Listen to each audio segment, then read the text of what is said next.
Senator Sanders, I'm going to go to you on this. You said on the day you launched your campaign that voters should focus on what people stand for, not a candidate's race or age or sexual orientation.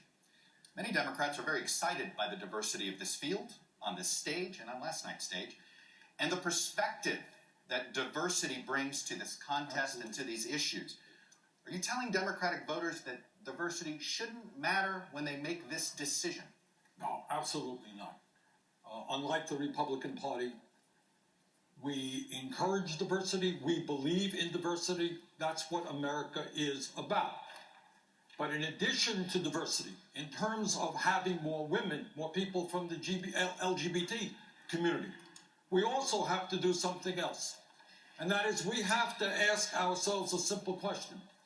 And that, how come today the worker in the middle of our economy is making no more money than he or she made 45 years ago, and that in the last 30 years, the top 1% has seen a $21 trillion increase in their wealth?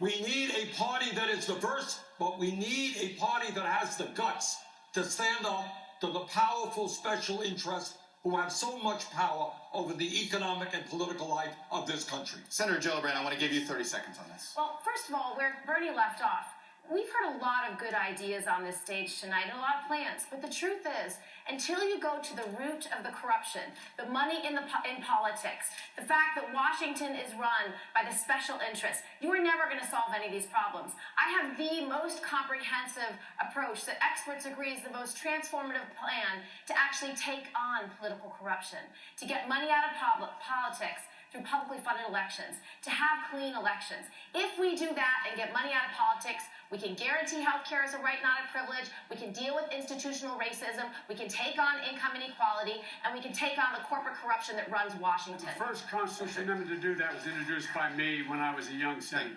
Thank you, Vice President. We want to shift topics here. Senator Bennett, the next question is for you.